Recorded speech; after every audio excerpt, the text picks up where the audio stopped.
Welcome back to my channel. Today we're going to read some Reddit true paranormal activity stories. If you haven't subscribed yet, do so. And if you enjoyed it, hit that like button. Okay, let's read those creepy encounters.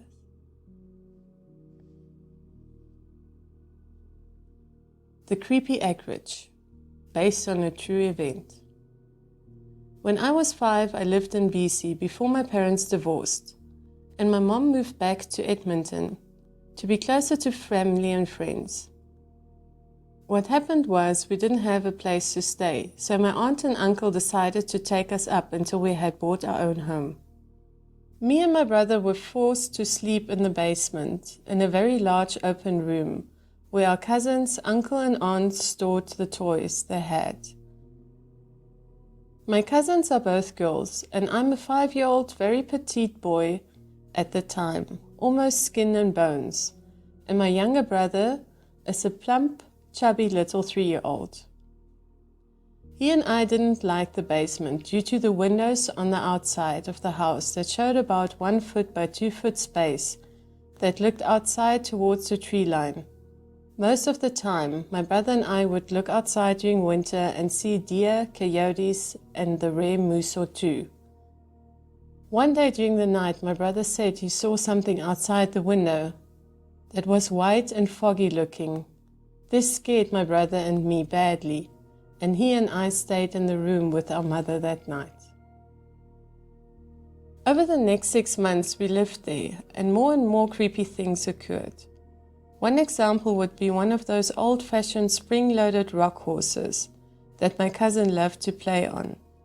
It was a toy me and my brother would avoid like the plague. This thing with no one on it would rock by itself during the day and during the night and scare our cousins and us half to death, to the point that our parents decided to throw it into the trash. Or we had one of those super old McDonald's Finding Nemo toys, which you had to squeeze really hard to even make it talk. The creepy thing is we put it in the basement bathroom, in the bathtub for me and my brother to play with when we were having a bath. The creepy thing is it would just go off during the night repeatedly, and it scared my mom as well as us, since she had no explanation why it would only go off at night instead of all day. If it went off all day long, that could have been explained as a software issue or something, but nope. It only went off at around midnight, and until around 5 or 6 a.m. This is just a tiny part of the story of that creepy house. Here's the creme a la creme of this creepy house. When I turned 6 on my birthday, and I actually remember this vividly, I clearly remember seeing someone standing in the corner of the room that no one other than the little ones in our family could see. That includes my cousins, my brother, and all my friends who came to my birthday. One moment he wasn't there, then another he was. Finally, all the kids at the party started crying and pointing to the corner where we could see the man. The adults wandered to the corner where we saw him, and my mom lost her cool. Because she hit a cold spot that she said chilled her to the bone. Multiple parents experienced this as well, and soon after that happened, almost everyone but close family left. It is odd that little ones see things that we just don't. It makes you wonder. True, my paranormal experience. I am a female and I was 16 at the time of the story. It was summer, so school was already out. My parents were hardly ever home since work kept them away. My little sister was staying with our grandma, and I decided that night that I didn't want to be alone. So I called a couple of friends to come over. While I was waiting for them to get here, I had gone up to my room, leaving the girls in my living room. As I walked in, I got a really bad feeling in the pit of my stomach and felt as if I was being watched. Now, mind you, I was completely alone in my house upstairs on the second floor. I brushed it off. It was just in my imagination.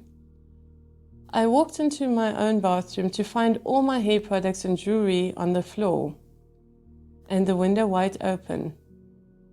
That's when I started to panic.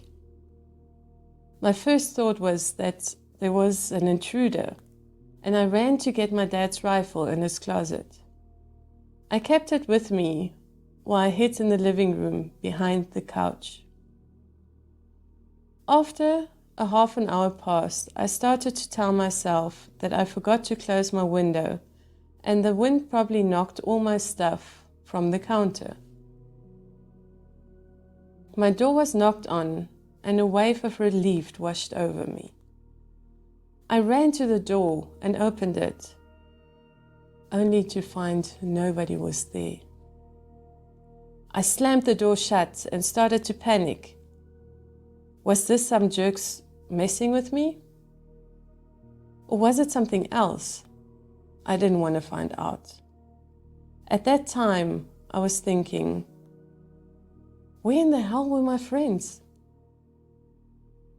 Just when I took my phone, I heard a faint laugh coming from my room. I sat and listened. For a moment, it sounded like a little girl's laughter. Of course, that just freaked me out even more. In the movies I've watched, that usually means get out of there and fast. I was so scared, I really didn't know what to do. Just when I thought it was over, a huge bang came from the kitchen, and the pans had fallen off the pot hanger. I was so scared I couldn't move. Then I heard a little girl's voice again, though this time it was right behind me, and she whispered, "Help me."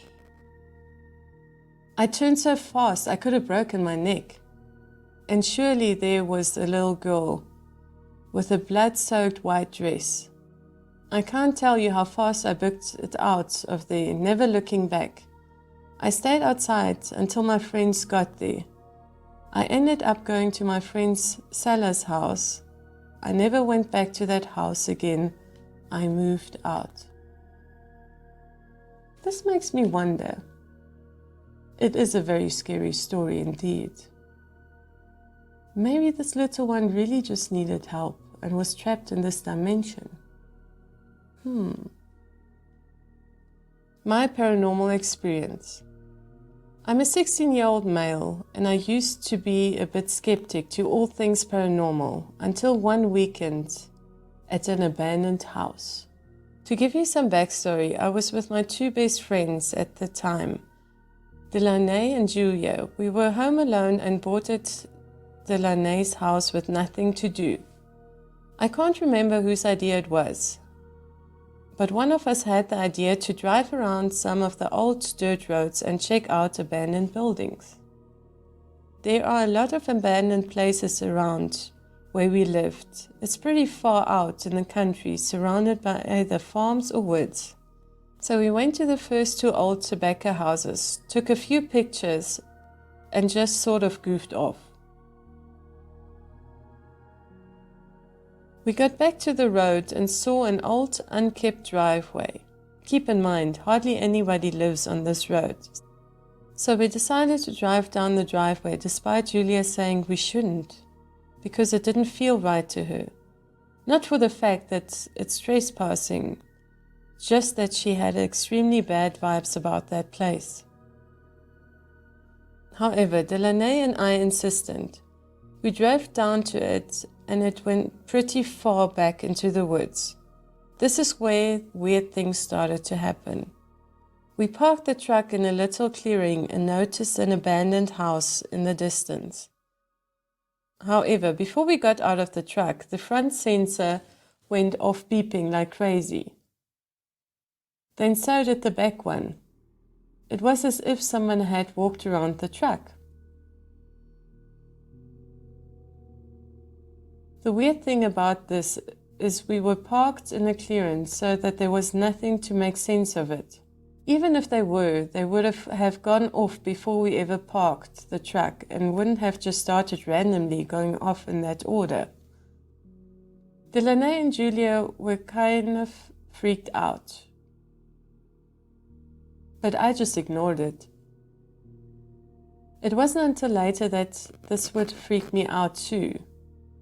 We all got out of the truck and started walking towards the house. I was in front with my friends walking a decent distance behind me. If I'm honest, I was just showing off and acting fearless. I wasn't that scared until I saw her, a woman. A woman with dingy, unkempt looking hair, in a colonial style dress, looking around the corner of the house. She looked at me and just put her fingers to her lips and shushed me very loudly. The feeling I had is almost indescribable. Imagine feeling as if all sense of safety and protection is gone and you don't feel at all happy. My heart felt like it stopped. I started crying. I was so scared. I knew she wasn't human. I don't know how, I just knew. I turned around to my friends and screamed, "Run!" and started sprinting back to the truck. My phone flew out of my pocket about halfway back to the truck. My friend Julia told me this had happened and I told her to leave it. Now if you know me, you'd know if I'm ditching my phone, I'm serious. Julia and Delaney got back to the truck. We tried to open it, but it was locked.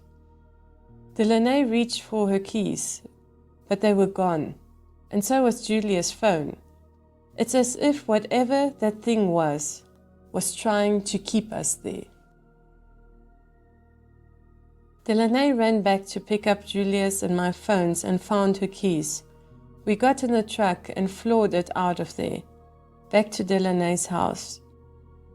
You might think it's just coincidental we dropped all of our things, but the thing is our phones and Delaney's keys were all deep in our pockets and it didn't make sense for them to just fall out on their own like that. Later at the house we were talking about the entire situation and I was explaining what I've seen. My friends didn't even hear the shush, nor did they see the woman. I was afraid they didn't believe me, but Julia reassured me. The look on my face and the tears were proof enough for her to run. We later found out that there have been a few sightings of ghosts on that road by workers at Fort Pickett, a military facility near me. So that's it for today. For more stories, urban legends, creepy encounters, and any horror type theme you can think of, hit that subscribe button and I'll see you in my next video.